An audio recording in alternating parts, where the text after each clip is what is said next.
பிப்ரவரி மாதம் 2ஆம் தேதி திங்கட்கிழமை ஆண்டவரை காணிக்கையாக அர்ப்பணித்த விழா. முதல் வாசகம். இறைவாக்கினர் மலாக்கி நூலிலிருந்து வாசகம். அதிகாரம் 3. இறை வசனங்கள் 1 முதல் 4 முடிய. கடவுளாகிய ஆண்டவர் கூறுவது: இதோ, நான் என் தூதனை அனுப்புகிறேன். அவர் எனக்கு முன் வழியை ஆயத்தம் செய்வார். அப்பொழுது நீங்கள் தேடுகின்ற தலைவர் திடீரென தம் கோவிலுக்கு வருவார். நீங்கள் ஆவலுடன் எதிர்பார்க்கும் உடன்படிக்கையின் தூதர் இதோ வருகிறார் என்கிறார் படைகளின் ஆண்டவர். ஆனால் அவர் வரும் நாளை தாங்கக்கூடியவர் யார்? அவர் தோன்றும்போது நிற்க வல்லவர் யார்? அவர் புடமிடுகிறவனின் நெருப்பை போலும் சலவை தொழிலாளியின் சவர்க்காரத்தை போலும் இருப்பார். அவர் புடமிடுபவர் போலும் வெள்ளியை தூய்மைப்படுத்துபவர் போலும் அமர்ந்திருப்பார். லேவியின் புதல்வரை தூய்மையாக்கி பொன் வெள்ளியை போல் அவர்களை புடமிடுவார். அவர்களும் ஆண்டவருக்கு ஏற்புடைய காணிக்கை கொண்டு வருவார்கள். அப்பொழுது பண்டை காலத்தில் முன்னைய ஆண்டுகளில் இருந்தது போல் யூதாவின் காணிக்கையும் எருசலேமின் காணிக்கையும் ஆண்டவருக்கு உகந்தனவாய் இருக்கும். ஆண்டவரின் அருள்வாக்கு. இறைவா, உமக்கு நன்றி. நற்செய்தி வாசகம். உமது மீட்பை என் கண்கள் கண்டு கொண்டன. லூக்கா எழுதிய தூய நற்செய்தியிலிருந்து வாசகம். அதிகாரம் 2 வசனங்கள் 22 40 வரை. மோசேயின் சட்டப்படி தூய்மை சடங்கை நிறைவேற்ற வேண்டிய நாள் வந்தபோது குழந்தையை ஆண்டவருக்கு அர்ப்பணிக்க அவர்கள் எருசலேமுக்கு கொண்டு சென்றார்கள். ஏனெனில் ஆண் தலைப்பேறு அனைத்தும் ஆண்டவருக்கு அர்ப்பணிக்கப்படும் என்று அவருடைய திருச்சட்டத்தில் எழுதியுள்ளது. அச்சட்டத்தில் கூறியுள்ளவாறு 2 மாடப்புறாக்கள் அல்லது 2 புறா குஞ்சுகளை அவர்கள் பலியாக கொடுக்க வேண்டியிருந்தது. அப்போது எருசலேமில் சிமியோன் என்னும் ஒருவர் இருந்தார். அவர் நேர்மையானவர், இறைப்பற்று கொண்டவர், இஸ்ரேலருக்கு வாக்களிக்கப்பட்ட ஆறுதலை எதிர்பார்த்திருந்தவர். தூய ஆவியை அவர் பெற்றிருந்தார். ஆண்டவருடைய மெசியாவை காண முன் அவர் சாகப் போவதில்லை என்று தூய ஆவியால் உணர்த்தப்பட்டிருந்தார். அந்த ஆவியின் தூண்டுதலால் அவர் கோவிலுக்கு வந்திருந்தார். திருச்சட்ட வழக்கத்திற்கு ஏற்ப செய்ய வேண்டியதை குழந்தை இயேசுவுக்கு செய்து முடிக்க பெற்றோர்கள் அவரை உள்ளே கொண்டு வந்தபோது சிமியோன் குழந்தையை கையிலேந்தி கடவுளை போற்றி, ஆண்டவரே, உமது சொற்படி அடியான் என்னை இப்போது அமைதியுடன் போகச் செய்கிறீர். ஏனெனில் மக்கள் அனைவரும் காணுமாறு நீர் ஏற்பாடு செய்துள்ள உமது மீட்பை என் கண்கள் கண்டு கொண்டன. இம்மீட்பே பிற இனத்தாருக்கு வெளிப்பாடு அருளும் ஒளி. இதுவே மக்களாகிய இஸ்ரேலருக்கு பெருமை என்றார். குழந்தையை குறித்து கூறியவை பற்றி அதன் தாயும் தந்தையும் வியப்புற்றனர். சிமியோன் அவர்களுக்கு ஆசி கூறி அதன் தாயாகிய மரியாவை நோக்கி, இதோ, இக்குழந்தை இஸ்ரேல் மக்களில் பலரின் வீழ்ச்சிக்கும் எழுச்சிக்கும் காரணமாக இருக்கும், எதிர்க்கப்படும் அடையாளமாகவும் இருக்கும். இவ்வாறு பலருடைய மறைவான எண்ணங்கள் வெளிப்படும். உமது உள்ளத்தையும் ஒரு வாள் ஊடுருவி பாயும் என்றார். ஆசேர் குலத்தைச் சேர்ந்த பானுவேலின் மகளாகிய அன்னா என்னும் இறைவாக்கினர் ஒருவர் இருந்தார். அவர் வயது முதிர்ந்தவர். மணமாகி 7 ஆண்டுகள் கணவரோடு வாழ்ந்தபின் கைப்பெண்ணானவர். அவருக்கு வயது 84. அவர் கோவிலை விட்டு நீங்காமல் நோன்பிருந்து மன்றாடி அல்லும் பகலும் திருப்பணி செய்து வந்தார். அவரும் அந்நேரத்தில் அங்கு வந்து கடவுளை புகழ்ந்து எருசலேமின் மீட்புக்காக காத்திருந்த எல்லோரிடமும் அக்குழந்தையை பற்றி பேசினார். ஆண்டவருடைய திருச்சட்டப்படி எல்லாவற்றையும் செய்து முடித்த பின்பு அவர்கள் கலிலேயாவில் உள்ள தங்கள் ஊராகிய நசரேத்துக்கு திரும்பி சென்றார்கள். குழந்தையும் வளர்ந்து வலிமை பெற்று ஞானத்தால் நிறைந்து கடவுளுக்கு உகந்ததாய் இருந்தது. ஆண்டவரின் அருள்வாக்கு. கிறிஸ்துவே, உமக்கு புகழ். அன்புக்குரியவர்களே, பிப்ரவரி 2ஆம் தேதி ஆகிய இன்று இயேசு கோவில் காணிக்கையாக ஒப்புக் கொடுக்கப்பட்ட விழாவை கொண்டாடுகின்றோம். ஒப்புக் கொடுத்தல் அல்லது அர்ப்பணம் என்பது ஒருவர் தன்னையே முழுமையாக மற்றொருவர் கையில் கொடுக்கின்ற நிகழ்வு. இறைமகன் இயேசு தான் தனக்கோ அல்லது தன் பெற்றோருக்கோ சொந்தமானவர் அல்ல, மாறாக முழுக்க முழுக்க இறைவனுக்கு சொந்தமானவர் என்பதை இந்த உலகிற்கு வெளிப்படுத்தும் விழாதான் இன்றைய விழா. இதை இயேசு தெளிவாக அறிந்திருந்ததால் தான் தனக்கும் தன் தந்தையாகிய இறைவனுக்கும் இடையேயான உறவு மிகவும் முக்கியமானது என்பதையும் மற்ற எல்லா உறவுகளையும் விட அது மேன்மையானது என்பதையும் அறிந்து தந்தையுடனான உறவில் நாளும் வளர முயற்சித்தார். இதைத்தான் கீழ்கண்ட விவிலிய பகுதிகள் நமக்கு வெளிப்படுத்துகின்றன. லூக்கா 2:49, நீங்கள் ஏன் என்னை தேடினீர்கள்? நான் என் தந்தையின் அலுவல்களில் ஈடுபட்டிருக்க வேண்டும் என்பது உங்களுக்கு தெரியாதா? மார்க்கு 3:35, கடவுளின் திருவுளத்தை நிறைவேற்றுபவரே என் சகோதரரும் சகோதரியும் தாயுமாவர். யோவான் 14:11, நான் என் தந்தையுள் இருக்கிறேன், தந்தை என்னுள் இருக்கின்றார். அன்பிற்குரியவர்களே, இயேசுவை பின்பற்றி நாமும் நம்மையே இறைவனது கையில் ஒப்புக் கொடுக்க அழைக்கப்படுகின்றோம். அவ்வாறு நம்மையே ஒப்புக் கொடுக்கின்ற பொழுது, அர்ப்பணிக்கின்ற பொழுது, இறைவன் நம் தந்தை, நாம் அவருக்கு சொந்தமானவர்கள் என்ற மனப்பக்குவத்தை பெற ஆரம்பிக்கின்றோம். இப்படிப்பட்ட மனப்பக்குவம் இன்னும் ஒரு மேலான மனப்பக்குவத்திற்கு இட்டுச் செல்கின்றது. அதாவது, நான் என்னையே இறைவனது கையில் கொடுத்து விட்டேன். எனவே தன்னை முழுவதுமாக நம்பியிருக்கும் ஒரு குழந்தையை ஒரு தாய் எப்படியெல்லாம் கவனத்தோடு பராமரிப்பாளோ அவ்வாறு இறைவனும் என்னை பராமரிப்பார் என்று கடவுளின் பராமரிப்பின் மீது முழு நம்பிக்கை கொண்ட வாழ்விற்கு நாம் கடந்து செல்ல ஆரம்பிப்போம்.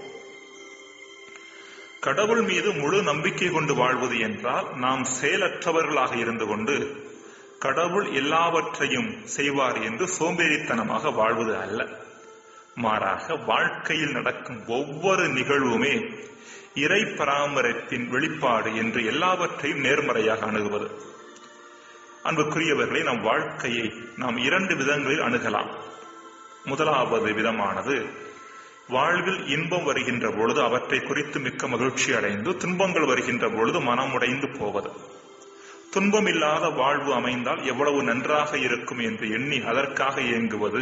இது சராசரி மனிதர்களது அணுகுமுறை. ஆனால் இரண்டாவது அணுகுமுறை, இறைவனுடைய கையில் இறைவனிடம் தங்களையும் முழுமையாக ஒப்புக் கொடுத்து அவரது பராமரிப்பில் முழு நம்பிக்கை வைத்திருப்பவர்களும் காணப்படுகின்ற அணுகுமுறை. அதாவது, இறைவன் கையில் தன்னையே கொடுத்த எனக்கு நல்லது மட்டுமே நடக்கும். என்னுடைய வாழ்வில் நடக்கின்ற சில நிகழ்வுகள் என்னுடைய பார்வையில் துன்பமானவையாக, வேண்டாதவையாக தோன்றினாலும் இவையும் இறை பராமரிப்பின் வெளிப்பாடுதான். இவற்றின் வழியாகவும் இறைவன் எனக்கு வளர்ச்சியை, உயர்வை தருகின்றார் என்று எண்ணுகின்ற அணுகுமுறை. ஒரு சிறிய உதாரணம். தன் பிள்ளையை அன்பு செய்யும் ஒரு தாய் தன் குழந்தை விரும்புவதை விட தன் குழந்தைக்கு எது தேவையோ அதைத்தான் செய்வாள். அவற்றில் ஒரு சில காரியங்கள் குழந்தையின் பார்வையில் தேவையற்றவையாக, துன்பமயமானவையாக, பிரச்சனையாக தோன்றக்கூடும். பாலுணவையே உண்ணும் குழந்தைக்கு திட உணவை வலிந்து ஊட்டுதல், பள்ளிக்கு அனுப்புதல் போன்ற காரியங்கள் குழந்தைக்கு கசப்பானதாக தோன்றினாலும் தாய் அதை செய்ய வேண்டும். தாய் அதை செய்ய காரணம் குழந்தை வளர வேண்டும் என்பதே. இறைவனும் அப்படியே. இப்படிப்பட்ட இந்த இரண்டாவது அணுகுமுறையே துன்பங்கள் மற்றும் பிரச்சனைகளை வேண்டா வெறுப்பாகவும் கசப்புணர்வோடும் கவலையோடும் அணுகாமல் சமநிலையோடு அணுகுவதற்கு உதவுகிறது. இறைமகன் இயேசுவிடம் இந்த அணுகுமுறைதான் இருந்தது. துன்பத்தை கண்டு கவலைப்படாமல் அதை சரியான மனப்பக்குவத்தோடு அணுகினார். இன்னும் ஒருபடி மேலே போய் இறைவனின் செயல்பாட்டை துன்பத்திலும் அவரால் பார்க்க முடிந்தது. எனவேதான் சிலுவை சாவு தன் கண்களுக்கு தேவையற்ற ஒன்று போல தோன்றினாலும் இறைவனது பார்வையில் அது அவசியமானது என்பதையும், இறைவன் தனக்கென்று வைத்திருக்கின்ற திட்டத்தின் ஒரு பகுதி என்பதையும் அறிந்திருந்தார். எனவே சிலுவை சாவை கண்டு அஞ்சி ஓடவில்லை, அதை நோக்கி மன உறுதியோடு நடந்தார். அன்பிற்குரியவர்களே, இன்றைய விழா நமக்கு விடுக்கின்ற செய்தியை கீழ்கண்ட 3 வரிகளில் அடக்கிவிடலாம். முதலாவதாக, நம்மையே இறைவனிடம் அர்ப்பணிக்கும் போது அவர் நம்மை தன் சொந்த பிள்ளைகளாக்கிக் கொள்ளுகின்றார். இரண்டாவதாக, நம்மை தன் பிள்ளைகளாக்கி கொண்டதன் காரணமாக நமக்கு எவையெல்லாம் வளர்ச்சியையும் உயர்வையும் தருமோ அவற்றையெல்லாம் செய்கின்றார். அவற்றை வாழ்க்கை நிகழ்வுகளாக நமக்கு தருகின்றார். மூன்றாவதாக, வாழ்க்கை நடக்கும் ஒவ்வொன்றையும், துன்பங்கள் உட்பட அனைத்தையும் கடவுளிடமிருந்து வரும் சிறந்தவையாக எண்ணி அவற்றின் வழியாக நம்மை வளர்த்துக் கொள்வது எப்படி என்ற மனப்பக்குவத்தை பெற அழைக்கப்படுகின்றோம். ஜெபம். இறைவா, அதிகமாக எங்களையே உமது கையில் அர்ப்பணித்து உமது பிள்ளைகள் நாங்கள், எம் தந்தை நீர் என்கின்ற உணர்வோடு வாழ்வின் நிகழ்வுகளை நாங்கள் அணுக எங்களுக்கு வரம் தாரும். ஆமேன்.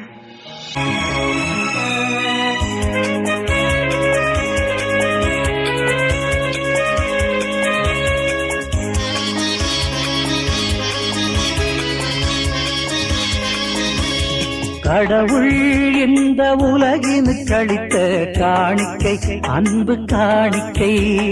கடவுள் இந்த உலகினுக்கு அளித்த காணிக்கை அன்பு காணிக்கை. அன்னை மரியின் வயிற்றில் பிறந்த மைந்தன் காணிக்கை தெய்வ காணிக்கை.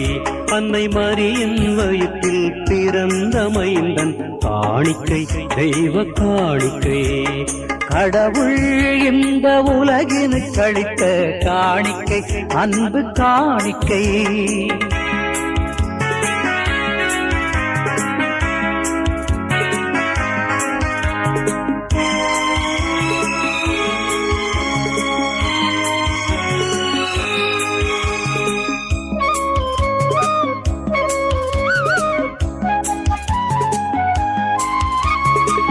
மனித உறவினை விரும்பிய இறைவன் மைந்தனை தந்தான் காணிக்கை. தன் மைந்தனை தந்தான் காணிக்கை. புனித அன்பின் வெளிப்பாடாக முதல்வனை தந்தான் காணிக்கை. தன் புதல்வனை தந்தான் காணிக்கை. இறைவன் தந்தான் காணிக்கை உளம் எண்ணி வியக்கும் காணிக்கை. இறைவன் தந்தான் காணிக்கை உளம் எண்ணி வியக்கும் காணிக்கை. இயேசுவே அந்த காணிக்கை விலை மதிக்க இயலா காணிக்கை. இயேசுவே அந்த காணிக்கை விலை மதிக்க இயலா காணிக்கை. கடவுள் இந்த உலகினுக்கு அளித்த காணிக்கை அன்பு காணிக்கை. கடவுள் இந்த உலகினுக்கு அளித்த காணிக்கை அன்பு காணிக்கை.